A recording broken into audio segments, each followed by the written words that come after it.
Vamos a empezar, si no, no terminamos. Vamos a hablar primero de los exantemas clásicos. ¿Se acuerdan cuáles son los exantemas clásicos? Los clásicos, ¿ah? Rubiola, sarampión. ¿Y en mano boca? ¿Papera? No. No. Y están denominados por números, porque antiguamente se decía primera enfermedad o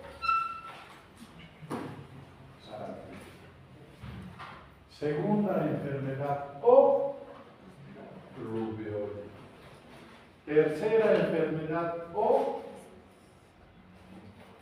pilato yuc, cuarta enfermedad o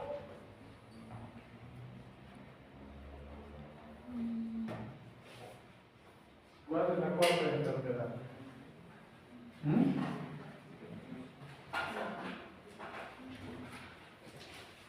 Las carbohidratos. Quinta enfermedad o no, eritema infeccioso. Y sexta enfermedad o porque cuando ustedes vean a ustedes, por ejemplo, yo en el examen lo voy a poner, ¿cuál describa usted la triada clásica de la sexta enfermedad? Exantema súbito. ¿Ya? La sexta enfermedad o exantema súbito. Esas son las enfermedades exantemáticas clásicas. Clásicas, las de siempre, de esas que les he mencionado, la de Pilato Duques, prácticamente se está dejando de lado porque ya no se ve. Pero a esas 6 enfermedades que yo les acabo de mencionar se han incorporado otras, ¿sí? Que también tienen la característica de producir erupciones en el paciente. Y por lo tanto tienen un componente de exantema. Dentro de estas tenemos una que es muy frecuente, que es la enfermedad mano, Pie, boca. pie y boca. ¿Sí? Entonces, esta es por ejemplo una. Otra enfermedad que también tiene un componente exantemático, y como vamos a ver, es la enfermedad de Kawasaki. ¿Sí? Dentro de la evolución de su enfermedad tiene un componente exantemático de erupción cutánea. Después tenemos otra que también es bien conocida y que se ha incorporado en el calendario de vacunaciones desde hace 5 años. La vacuna, que es la varicela. ¿Sí? La varicela también se considera actualmente como una enfermedad eruptiva exantemática. ¿Ya? Entonces las clásicas son las 6 que yo les mencioné. Y luego se han incorporado poco a poco algunas otras. Y después de la pandemia se incorporó otra, que es el MIS-C, MIS-C, que es el síndrome inflamatorio multisistémico por COVID. ¿Sí? MIS-C, o también llamado Kawasaki-like. ¿Ya? Entonces, esas son algunas de las enfermedades que están dentro de las que llamamos enfermedades exantemáticas y las que tenemos que revisar para que ustedes estén en el tema como les dije, como dicen, ¿no? Muy bien, vamos a empezar por una enfermedad que es importantísima y sobre todo toma más importancia en las señoritas. ¿Sí? Porque si las señoritas no se cuidan, y quieren ser mamás y están gestando y la mayoría de las veces no saben que están gestando y se contagian de la rubiola, entramos a otro gran capítulo que se llama la rubiola congénita en el niño.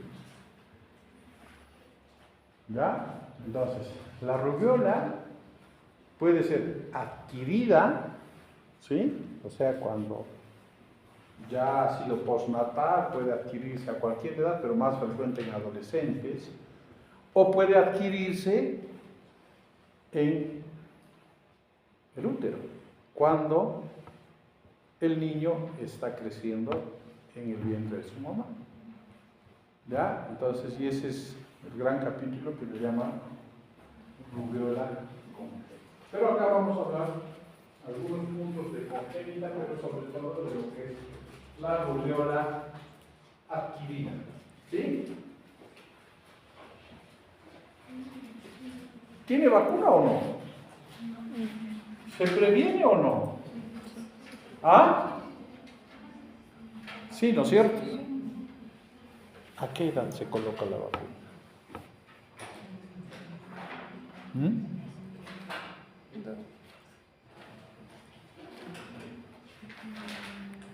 Porque una vez que da esta enfermedad a un niño, adquiere la inmunidad de por vida. Es una de las pocas que te da inmunidad de por vida.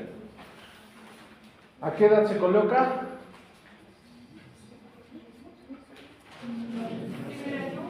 ¿6 años? A los 12 meses. Entonces, a los 12 meses, el niño recibe la llamada triple viral, o SPR, sarampión, papera y rubiola. ¿Sí? Muy bien. Antiguamente a esta enfermedad también se le decía sarampión alemán. ¿Sí? O, ¿qué número era? ¿Qué número dijimos que era esta? La 1, la 2, la 3.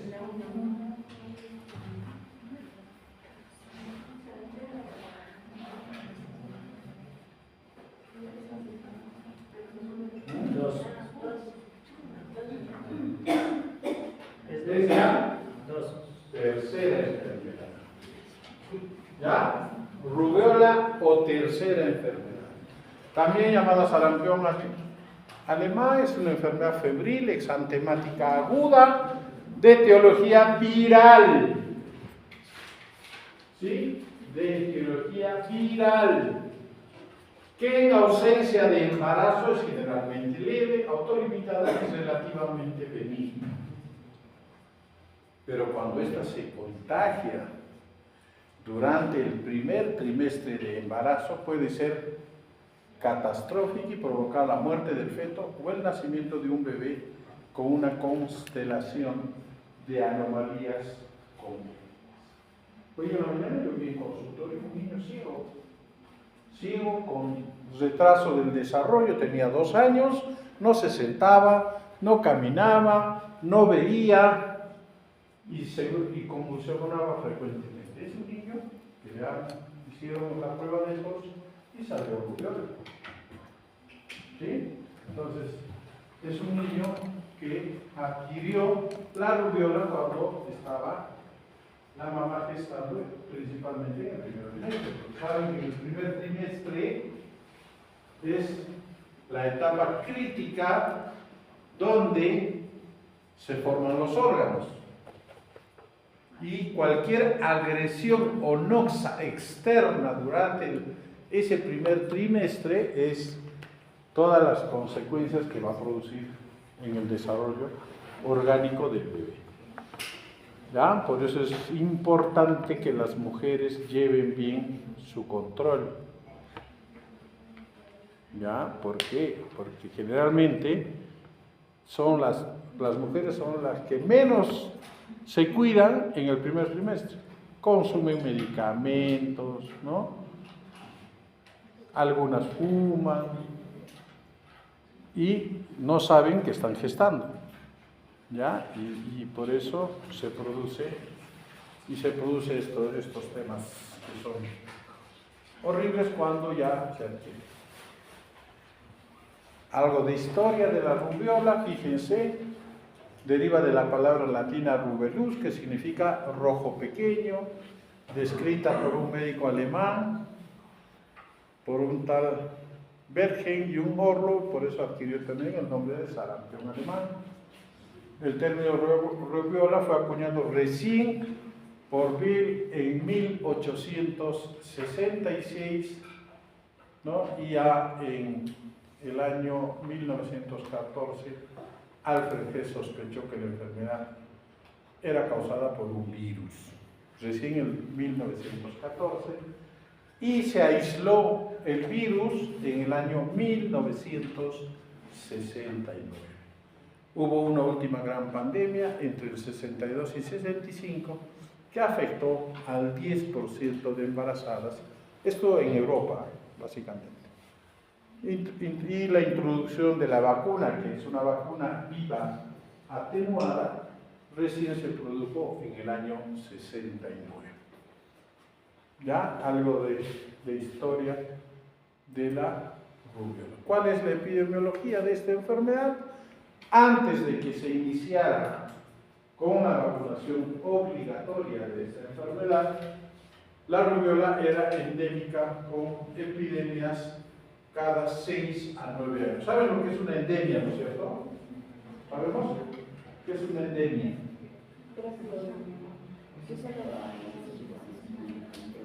Por ejemplo, en Quillabamba el dengue es endémico. ¿Qué quiere decir que es endémico? Que nosotros ya vamos a esperar casos de dengue.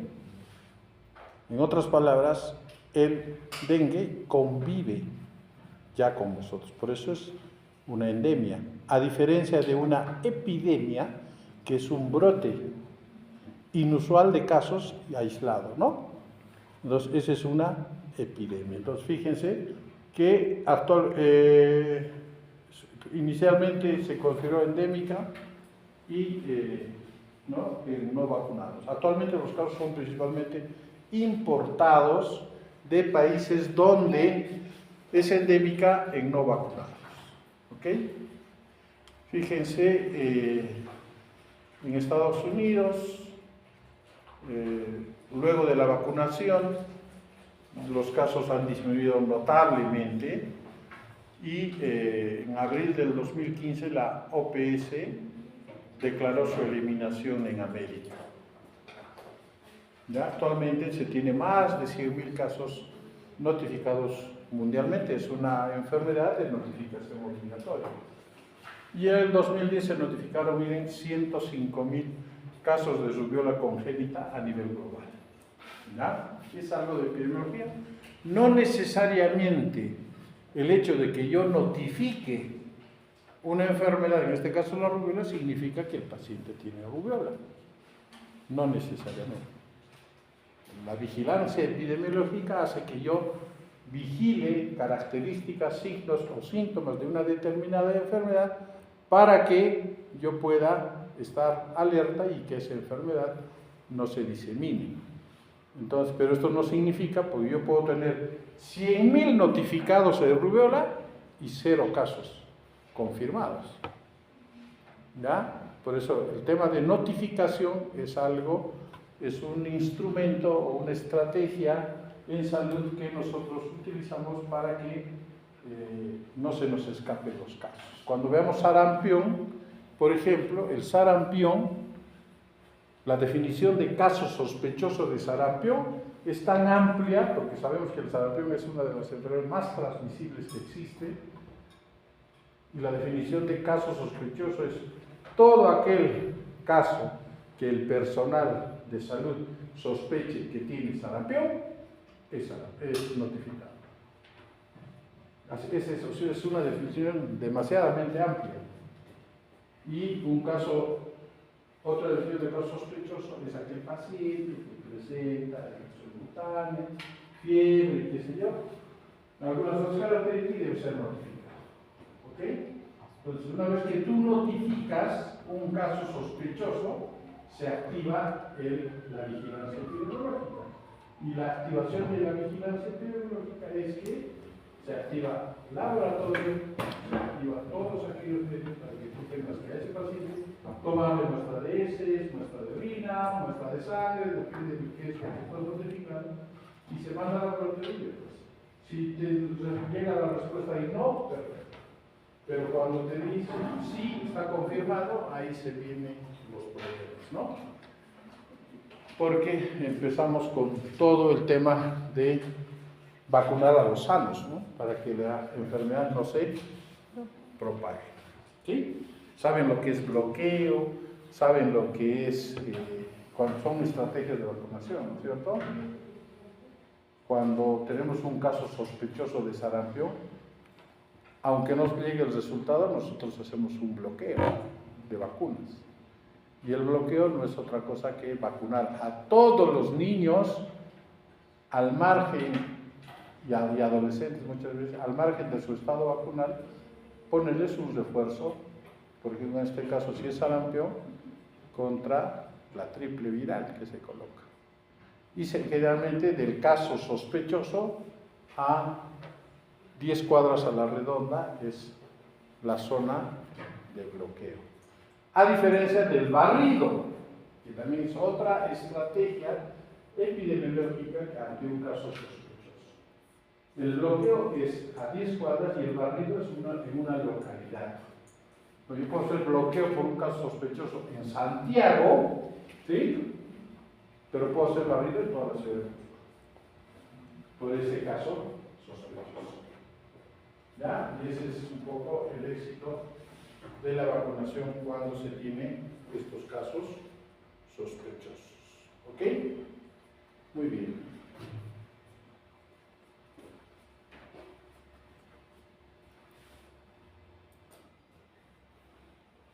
Hay una afectación por igual a ambos sexos, no hay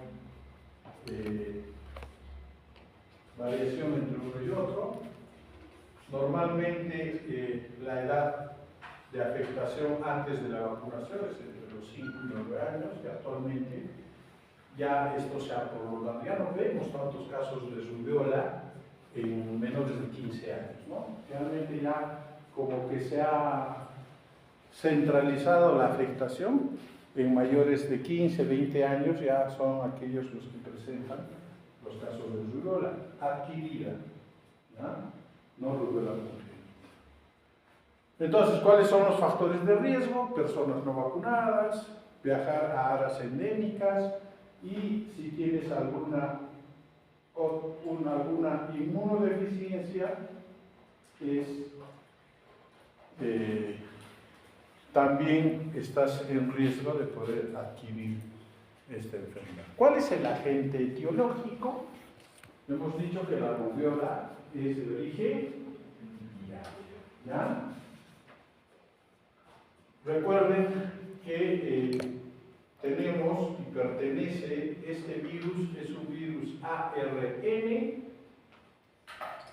de la familia Togaviridae, que era antes, actualmente se ha conocido como Matonaviridae, antes se llamaba Togaviridae, es la que más o menos hablan en los textos. No tiene subfamilia y el género es Rubivirus. ¿Ok?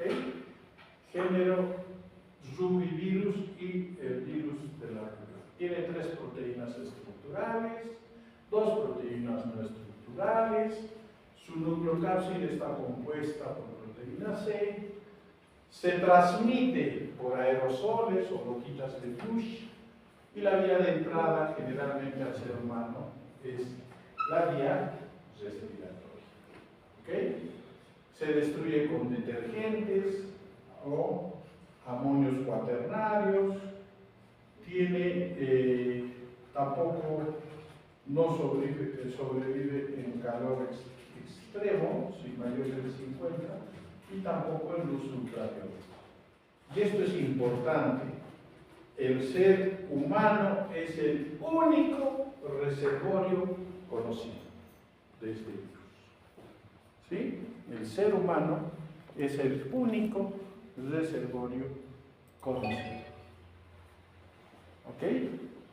Fisiopatológicamente, como es un virus que ingresa por la vía respiratoria, este virus es captado por endocitosis por estas células de las vías respiratorias principalmente superiores, se produce una replicación, ¿no?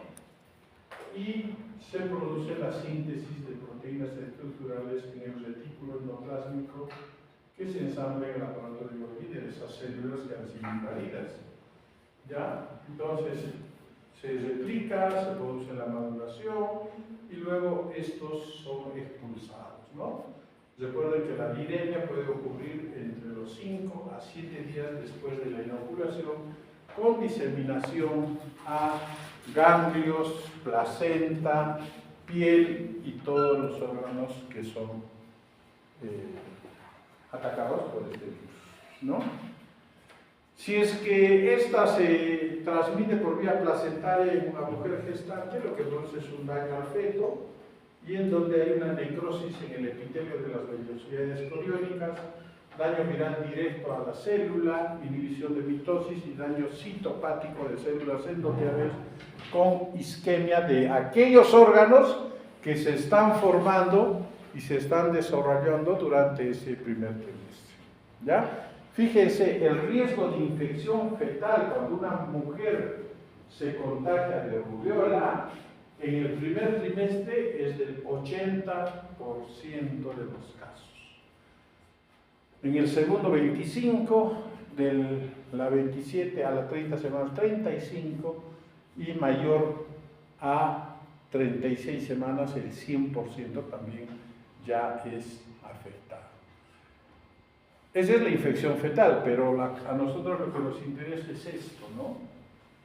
O sea, las malformaciones o la afectación que te produce en los órganos, que finalmente es lo que se va a traducir en la persona cuando nazca con todas aquellas las deficiencias que nosotros vamos a ver y los niños lo van a tener, ¿no? Si es menor a 11 semanas, el 90% de los casos del producto o de los fetos van a tener una malformación. Si es entre las 12 a 13 semanas, 33%, de 13 a 14, 11 y mayor a 20, 0%.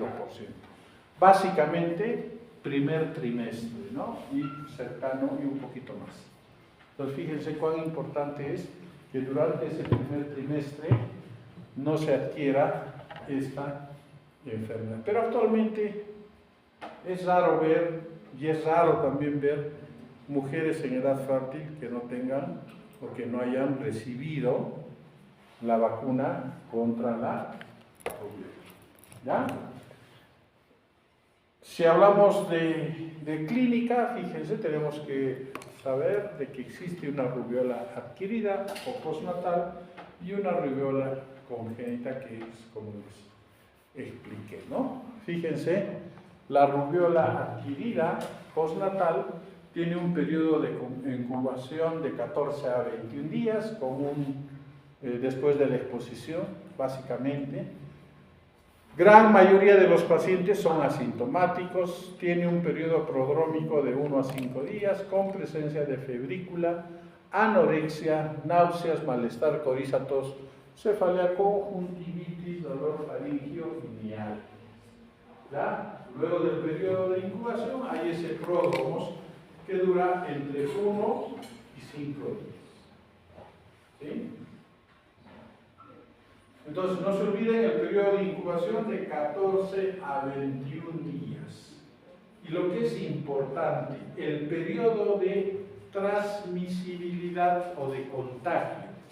Generalmente en la rubiola, el periodo de transmisibilidad o de contagio va entre 5 a 7 días antes de la aparición del exantema, hasta 3 días posteriores a la aparición del exantema. ¿Ya? Entre 5 a 7 días antes de la aparición y 3 días después. También se caracteriza por la presencia de, esto es bien característico, no patognomónico, pero sí bien característico, se presentan adenopatías retroauriculares, suboccipitales y cervicales posteriores. Adolescente que ustedes evalúen y le encuentren bolitas, que son ganglios, en la parte posterior de la oreja, sospechen de rubiola. ¿Ya?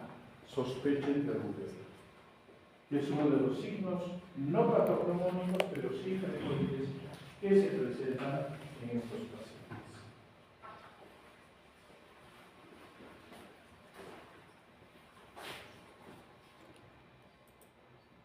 El exantema, fíjense, el exantema tiene una característica que son máculopápulas eritematosas puntiformes que generalmente se inicia en la cara y se extiende a tronco y extremidades y se generaliza en el lapso de 24 horas.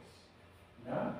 Esa es una característica que tiene la erupción de la rubiola. ¿Ok? También puede ser erupción tipo escarlatiniforme o purpúrica, pero son casos más raros. Generalmente son solamente maculopápulas eritematosas. La erupción dura 3 días, por eso en algunos textos ustedes van a encontrar enfermedad del tercer día o de 3 días. Hemos dicho, se llama rubiola, sarampión alemán, tercera enfermedad o enfermedad de los 3 días. ¿Ya? Son todos los nombres que pueden adquirir esta patología. ¿Ya? Entonces la erupción dura 3 días y desaparece en el mismo patrón en que aparece. Si comenzó en cara y se va diseminando abajo, desaparece igual. Desaparece en cara y va desapareciendo de manera paulatina conforme va evolucionando. ¿Sí?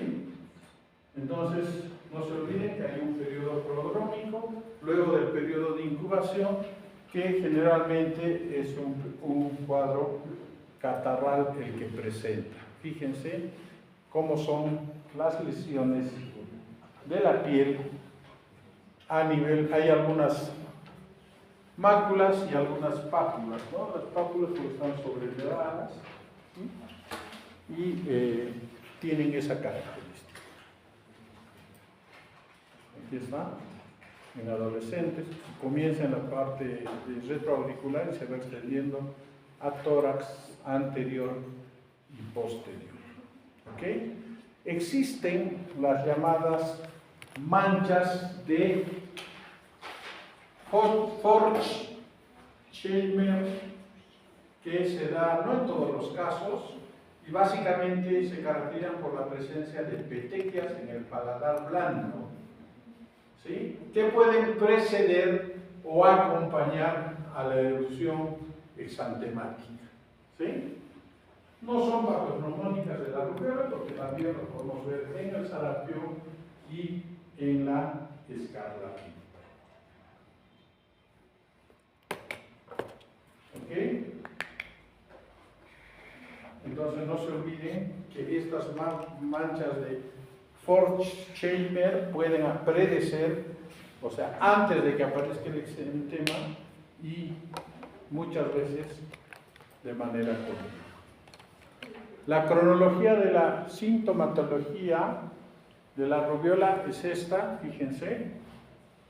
Después de la exposición, más o menos, comienza con un cuadro catarral, luego del periodo de incubación, que en promedio es al 12, 14º día, aparecen los ganglios alrededor del día 14, aparece la fiebre un poco antes de la rinorrea o del catarro, y puede aparecer artralgias más o menos entre el día 18 a 20. Y el exantema rash el día 14, ¿no? Entonces fíjense más o menos cuál es la cronología de la sintomatología, ¿no? La rubiola congénita resulta, ya les dije, de la infección materna de la rubiola durante el periodo del primer trimestre y el periodo de formación de órganos llamado también embriogénesis. ¿Ya? Y hay una triada característica que se presenta en estos niños con rubiola congénita, que es defectos cardíacos, catarata y sordera neurosensorial. Y algunas veces no está acá, pero es menos frecuente, ceguera. ¿Sí? Entonces, esos son, y lo más característico es lo que ven ahí. ¿Ya? Son niños que van a presentar al nacimiento de su uruguay, tienen sus cataratas, o sea, opacificación del cristalino, sordera neurosensorial, o sea que hay un daño del oído interno, no es una sordera o una hipoacusia de transmisión o conducción, es una neurosensorial. Cuando hablamos neurosensorial, está dañado ese oído interno. Si ese niño no escucha, por más que hagamos, no va a escuchar. ¿Ya? Porque no tiene el aparato del oído interno que le permita escuchar. ¿Ya? Y defectos cardíacos. Entonces, los defectos cardíacos pueden estar presentes en estos pacientes. ¿Ya? De rubiola congénita. Un segundito, el director. También se puede producir, miren, un alto porcentaje de casos, cataratas, que pueden ser bilaterales hasta en el 50% de los casos, pero también pueden ser unilaterales, la retinopatía pigmentaria, glaucoma infantil, córnea nublada, corioretinitis, hipoplasia del iris, anomalías del conducto lagrimal y por consiguiente del drenaje de las lágrimas, microftalmia. Todo eso puede producir la rubiola congénita. ¿Ya? Las alteraciones o las anormalidades oftalmológicas. Las malformaciones cardíacas, miren, un conducto arterioso permeable, hasta en un 20% de los casos, la estenosis de la arteria pulmonar y hipoplasia de arteria pulmonar, estenosis de la válvula pulmonar aórtica, CIA, CIB, tetralogía de Fallot, etcétera, etcétera, etcétera. ¿Ya? Entonces, y a nivel auditivo, en el 60% de pacientes suele ser sordera neurosensorial y bilateral. A veces puede ser la única manifestación, varía de leve a severa y suele ser evidente hasta el segundo año de vida. O sea, no se diagnostica hasta recién cumplen 2 años. ¿Ya? Entonces, fíjense cuál es la repercusión de un cuadro de rubiola congénita en el niño que nace con esta enfermedad. ¿Ya? Entonces, realmente es un cuadro bien crítico cuando tenemos estos casos de rubiola congénita. ¿Ya? Por todas las repercusiones y por la vida que va a tener ese niño, ¿no? Entonces, es complicado. Algunas otras manifestaciones que se pueden dar: prematuridad, retraso del crecimiento intrauterino, su cabeza es pequeñita, su perímetro cefálico es menos de 34 centímetros, anemia hemolítica, trombocitopenia, ictericia, hepatitis, hepatoesplenomegalia, hipotónico, fontanela anterior abultada, paladar alto y neumonía intersticial. Manifestaciones cutáneas, fíjense, estos ya son casos más atípicos de una rubiola congénita, pero pueden tener estas manifestaciones, ¿no? Ahí tienen en inglés, como le llaman a estas manifestaciones también, lesiones maculopapulares generalizadas de color azul rojizo o magenta, y se produce por eritropoiesis dérmica persistente y se presenta al nacer o en las primeras 48 horas de los casos de rubiola congénita. Y suelen desaparecer en pocas semanas. Pero fíjense que cuando tengan un bebé o cuando ustedes que van a ser internos y van a estar en recepción, van a recibir a los niños y reciben a un niño, ¿sí? Así, y ustedes inician, nació bien, pero a las 48 lo evalúan y tienen estas lesiones, ojo, ¿no? hay que investigar qué es lo que puede estar pasando. No es exclusiva de la rubiola, fíjese, este sí es un caso mucho más manifiesto. También pueden aparecer infecciones por citomegalovirus, toxoplasmosis, Coxsackie, parvovirus B19 y herpes simple. ¿Ya? En la enfermedad hemolítica del recién nacido, esferocitosis y en la administración de nitropolímeros. ¿Ya? Es solamente para que tengan, estén alertas a que algo no está pasando y se tiene que investigar. Hay manifestaciones tardías como retraso mental y psicomotor, retraso del habla, síndrome de déficit de atención con hiperactividad, autismo, también se ha descrito cautos de autismo, trastornos del comportamiento, encefalopatía progresiva, disfunción tiroidea, síndrome de Addison, deficiencia de hormona de crecimiento y defectos inmunológicos. La complicación más común de una rubiola es la artralgia o artritis, hasta en un 70% de los casos, en adolescentes y mujeres adultas, ¿no? Que se produce una semana posterior y principalmente te puede afectar muñecas, dedos, rodillas y tobillos de forma simétrica y dura entre 3 a 4 días a un mes, ¿no? Hay otras manifestaciones, el síndrome del túnel carpiano, trombocitopenia, púrpura miocarditis, Guillain-Barré, encefalopatía postinfecciosa, que son complicaciones mucho más raras, pero que se puede presentar. El diagnóstico también es clínico, ¿no? Sospechar en pacientes con fiebre, erupción maculopapular, cefalocaudal y linfadenopatía retroauricular, suboccipital o cervical posterior, con presencia de artralgias o artritis. Y antecedentes de exposición o viaje a un área endémica. Esta es la definición de la OMS. La OMS, como es una enfermedad de vigilancia epidemiológica, dice que cualquier paciente menor de 2 meses que presente cualquiera de los siguientes, ¿no?, manifestaciones: enfermedad cardíaca, congénita, sospecha de deficiencia auditiva y uno más de los siguientes signos oculares como catarata, glaucoma, congénito o retinopatía pigmentaria, será considerado como un caso, en este caso, de rubiola congénita, ¿no? El diagnóstico de una infección postnatal reciente por rubiola se puede basar en una prueba serológica positiva para IgM. Normalmente no pedimos estas cosas, el diagnóstico es evidentemente clínico.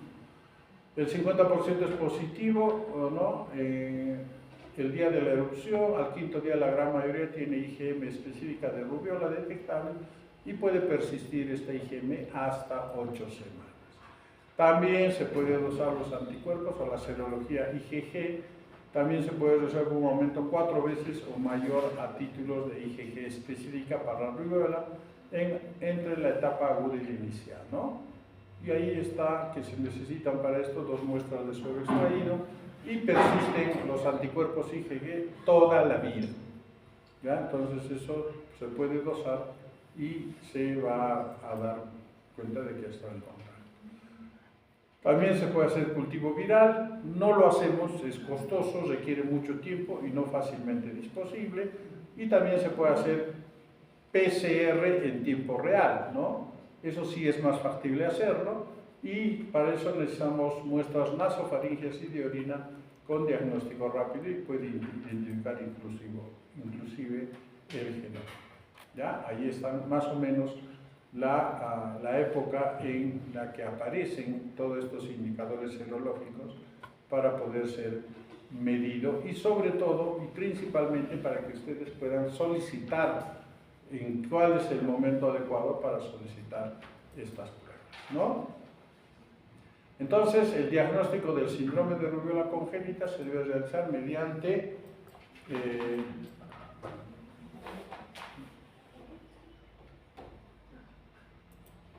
detección de IgM en sangre de líquido, en sangre de cordón umbilical o suero neonatal dentro de los primeros 6 meses de vida, y si vemos concentraciones persistentes o crecientes de IgG durante los primeros 7 a 11 meses de vida, hasta el 9º mes son de origen materno. Eso hay que tener en cuenta cuando se haga el diagnóstico. Detección por PCR en hisopado nasofaringeo y en orina.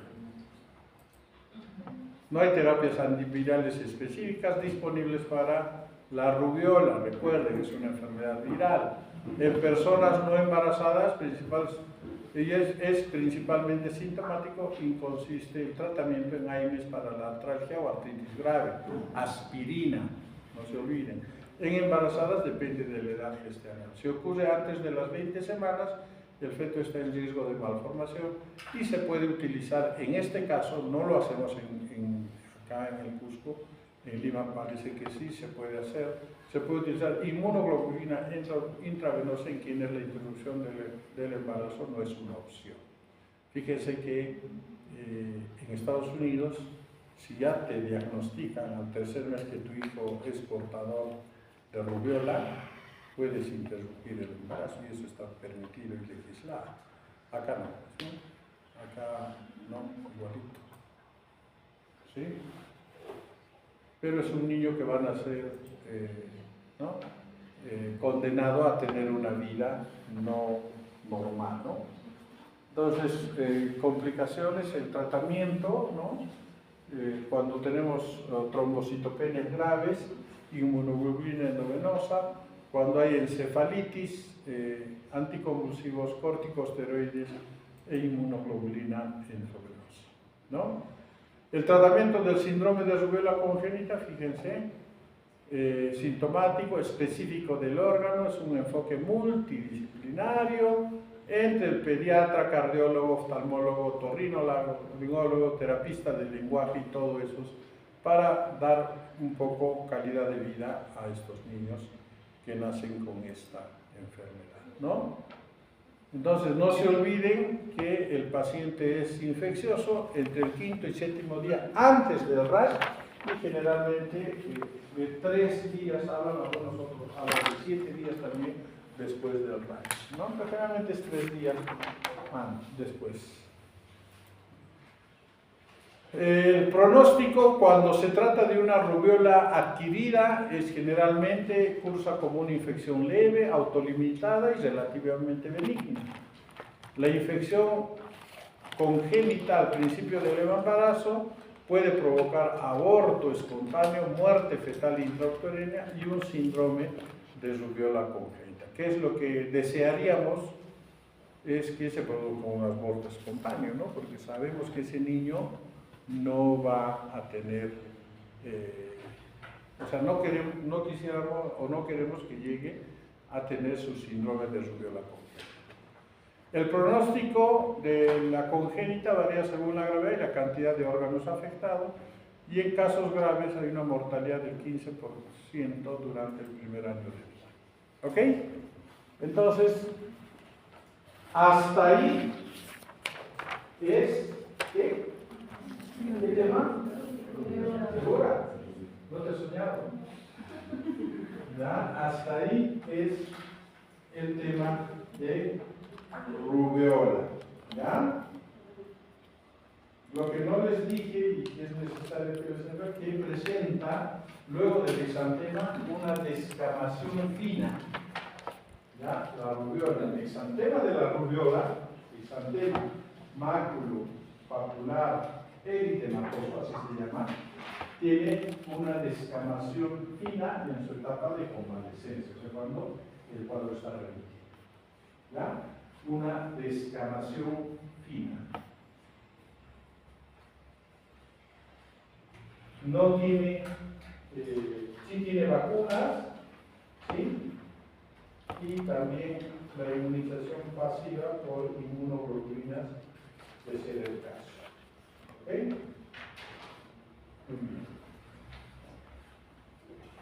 Otra patología importantísima, y podría decir hasta una de las emergencias sanitarias cuando nosotros tenemos estos casos. ¿Ya? Históricamente el sarampión ha estado presente desde muchos años atrás y ha cursado en el mundo inclusive con epidemias, ¿no? Epidemias que inclusive se han dado en nuestro país y todo eso, ¿no?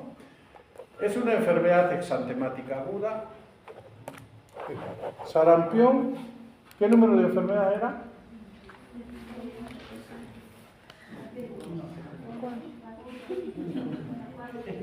¿Qué número? La primera, sarampión o primera enfermedad. Rubéola es la tercera, escarlatina es la segunda. ¿Ya? Entonces, es una enfermedad exantemática aguda causada por el virus del sarampión, altamente contagiosa. Esa es una de las características del sarampión. Si el COVID, que hemos pasado la epidemia, me contagiaba, yo estaba acá, yo tenía COVID, seguramente las 3 personas de acá podían tener COVID, ¿sí?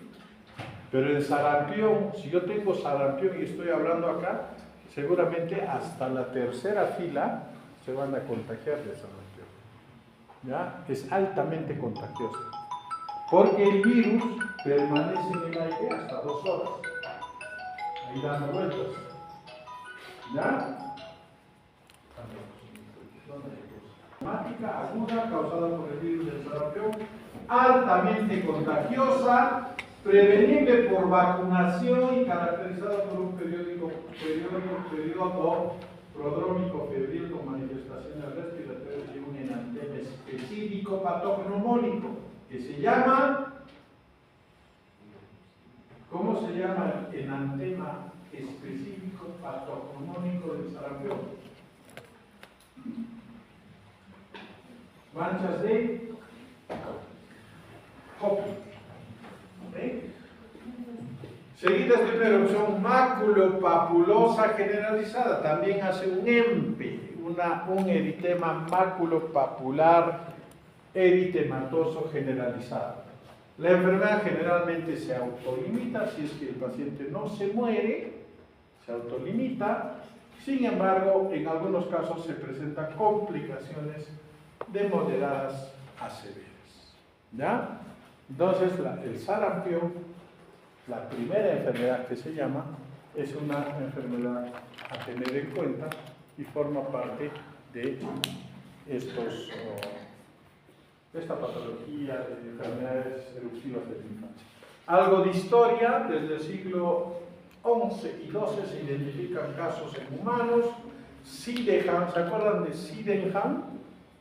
¿Quién era Sydenham?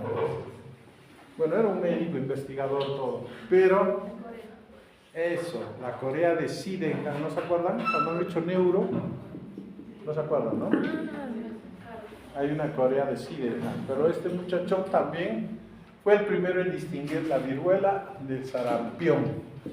Se introdujo en América en el siglo XVII, al mismo tiempo que la viruela y la sífilis, ¿no? Y en 1954 se realizó el primer aislamiento del virus por John Enders y Thomas Peble.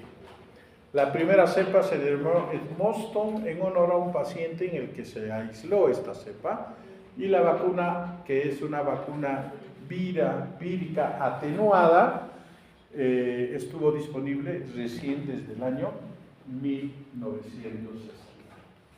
¿Okay? Entonces, parte de la historia del sarampión.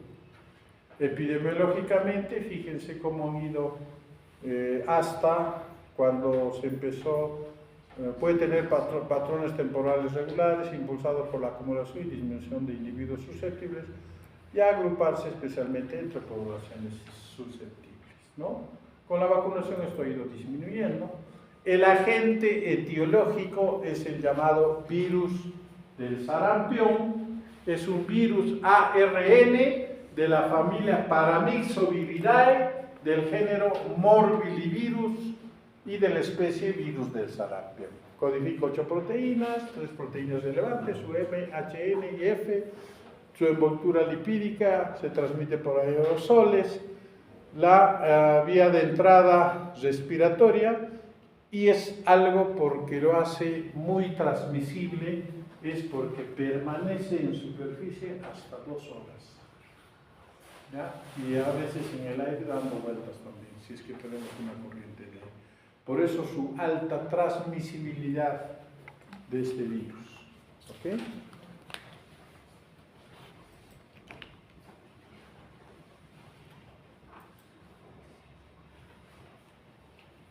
Reservorio y modo de transmisión, los seres humanos y algunos primates son los únicos reservorios del virus, a diferencia de la rubiola, que el ser humano era el único. ¿Sí?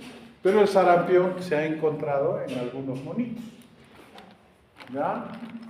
Entonces, la transmisión por contacto directo y núcleos de gotitas o gotitas de flujo que se producen en forma de aerosol a partir de secreciones respiratorias. Muy contagioso en una población susceptible, un solo caso resulta en 12 a 18 casos secundarios. Es lo que yo decía. Si yo estoy ahorita con sarampión, 1, 2, 3, 4, 5, 6, 7, 8, 9, 10, 11, 12. 12 casos. Muertos. ¿Ya? En serio, el sarampión es uno de los que mata. Por eso que cuando hay un caso, el Ministerio de Salud se pone loco y hace su línea de tiempo, hace el seguimiento. Y el último caso que hemos tenido acá en la región es un paciente del extranjero que vino de Lima se tomó un avión, acá, después del aeropuerto se fue a un bus y se fue hasta Chumbivilcas. Y cuando hicieron la investigación epidemiológica, tuvieron que visitar a su casa a todos los pasajeros que han venido en el avión con él y han visitado a todos los pasajeros que han ido en el bus a Chumbivilcas con él. Nombre por nombre. ¿Han visto? ¿Ustedes ven películas? ¿Tiene tiempo? Sí. ¿Han visto? Bueno, hay una que es Epidemia con Dustin Hoffman y ahí se ve cómo hacen el seguimiento. Y hay otra película, una serie de un avión que desaparece. ¿Cómo se llama esta? Una vez, un avión que desaparece y después luego los pasajeros aparecen después, pero van haciendo el seguimiento de todos los pasajeros del avión. Es algo parecido a lo que hacen en sarampión. Los epidemiólogos empiezan a investigar. Y de ese caso que tuvimos acá en Cusco, en la región, que fue hace 10 años más o menos, se murieron creo que 2 o 3. Y de contactos, ni siquiera, sino los que venían en el bus y esos contactos. Creo que el que estaba al lado en el avión se enfermó y se murió, y así. Entonces es un virus y esa es una de las características importantísimas, ¿no? Su alta transmisibilidad. Algo de la patogenia, fíjese, el virus entra por vía respiratoria, ¿ya? Y ahí es donde se transmite, bueno, invade a lo que son los linfocitos T, se estimula todo ello y finalmente llega, coloniza, se replica el virus y produce la enfermedad, ¿no? Y luego se convierte en transmisible, ¿no?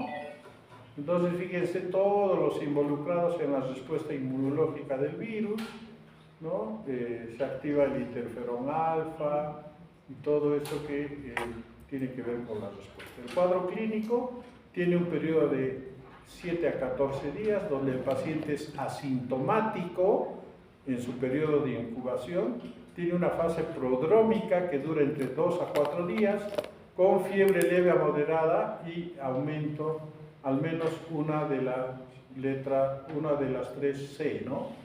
Que puede ser tos, coriza o conjuntivitis. Lo que pasa es que tos en inglés es cold, ¿no? Por eso son las 3 C.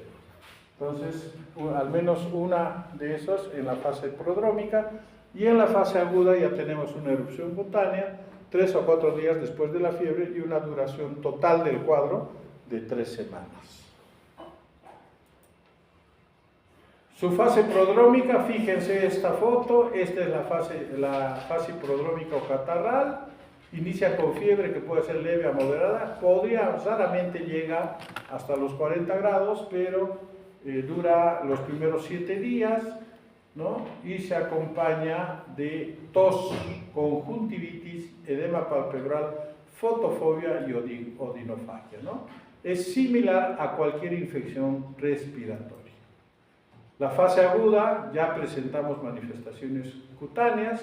Al segundo o cuarto día después de la fiebre hay un exantema característico máculo-papular eritematoso que inicia en la cara y se va de manera centrífuga hacia el tronco y extremidades. En los siguientes 3 a 5 días desaparece en el orden que apareció y dura en total 7 días, ¿no? Este es el exantema característico. Hay otros, fíjense, muy parecido al de la rubiola, ¿se han dado cuenta? Por eso el de la rubiola también se llamaba sarampión alemán. Es muy parecido, tiene el mismo exantema, máculo papular eritematoso, ¿no? La diferencia de esto es que este tiene un enantema antes del exantema, y el enantema es dentro de la boca, a nivel del carrillo, que son las famosas manchas de Koplik de aparición y desaparición fugaz, que es parecido a granos de sémola de color perlado en una base eritematosa, ¿no? Es un milagro si alguno de ustedes lo llega a ver, porque no, muy pocos ven esas manchas de Koplik porque dura muy poco tiempo, ¿ya? Entonces, el exantema es máculo papular de 0 a 1 centímetro de diámetro, manchas rojo, algunas violáceas, algunas levemente elevadas, ¿sí? De distribución cefalocaudal, empieza en cara y se va yendo al tronco y extremidades, aparece en el rostro, en la zona frontal, debajo de la línea de implantación del cabello y detrás de los pabellones auriculares y nunca aparece en zonas pilosas. Fíjense, se disemina a tronco, brazos, muslo, piernas y pies. ¿Sí? Es una de las enfermedades que afecta palmas. ¿Ya? Esta erupción te puede afectar palmas y plantas. ¿Ya? Desaparece dejando manchas de color pardo y tiene una descamación fina purpurácea. La rubiola también hemos dicho que tiene una descamación fina. Entonces, fíjense, vayan en esto porque hay varias que vamos a ver y cada uno tiene un tipo distinto de descamación. En este caso también es fina y purpurácea. ¿Ya? Fíjense.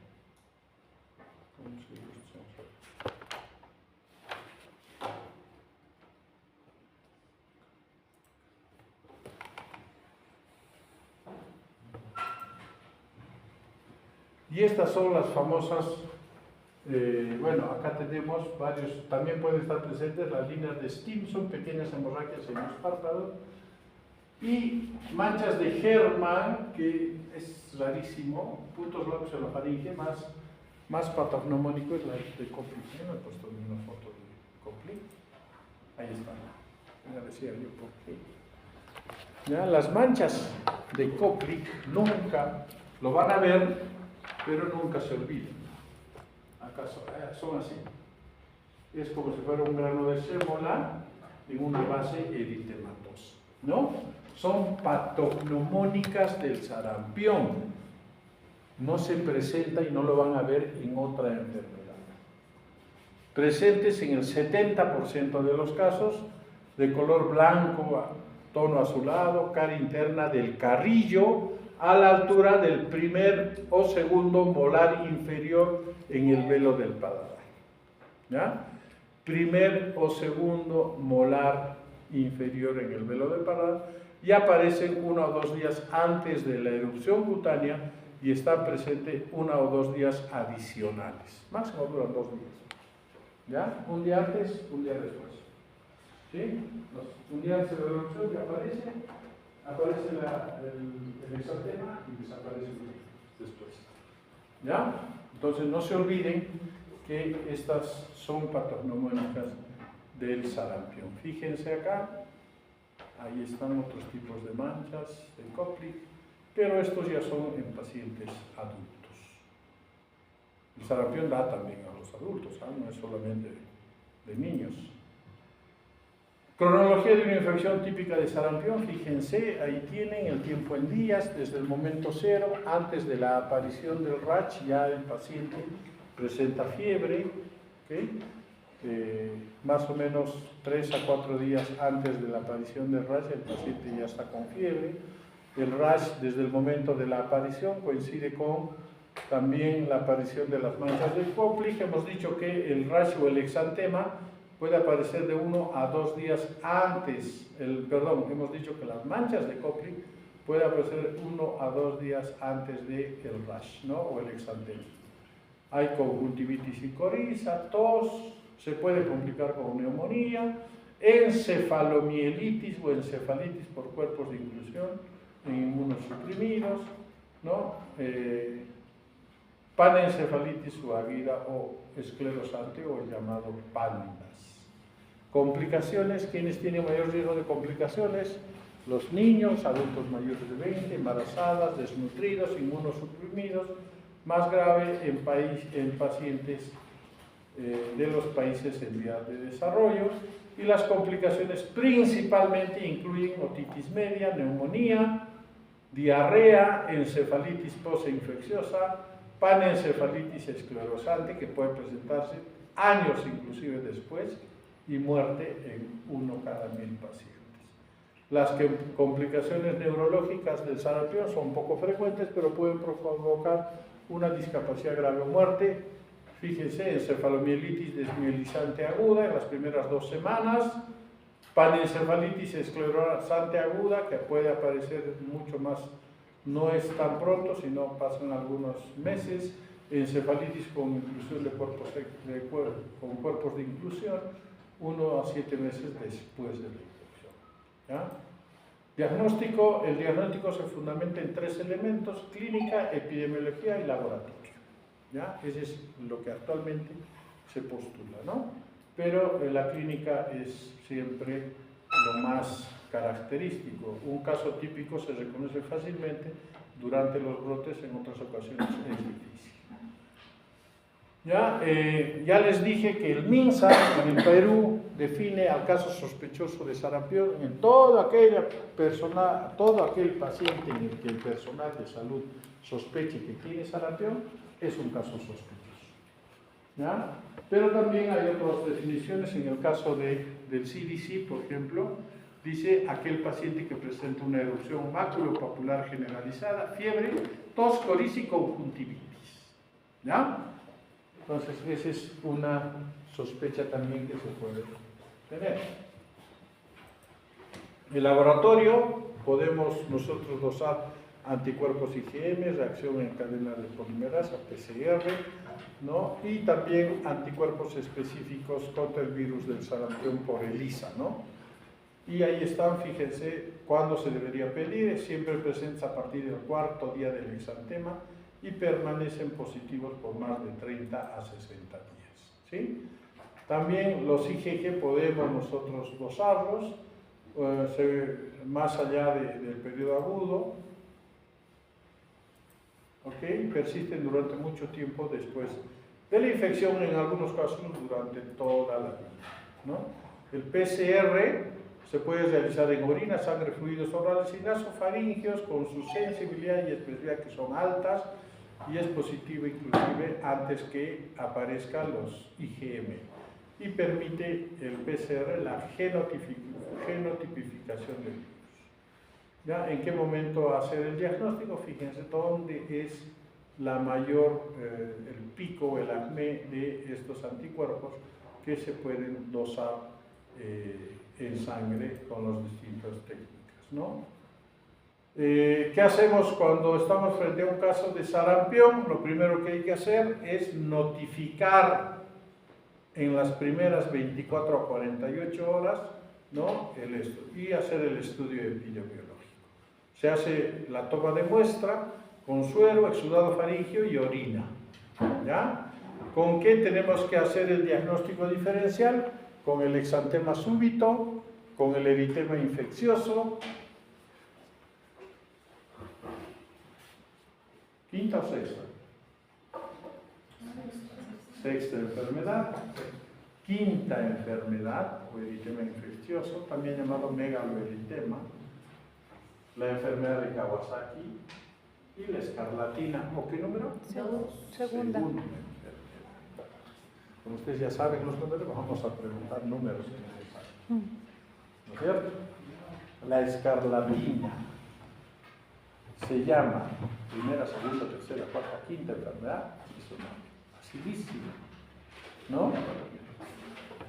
Entonces, fíjense el diagnóstico diferencial en los casos de sarampión. Muy bien. Van a hacer Halloween en el servicio. ¿Quién es vuestro docente? Daría.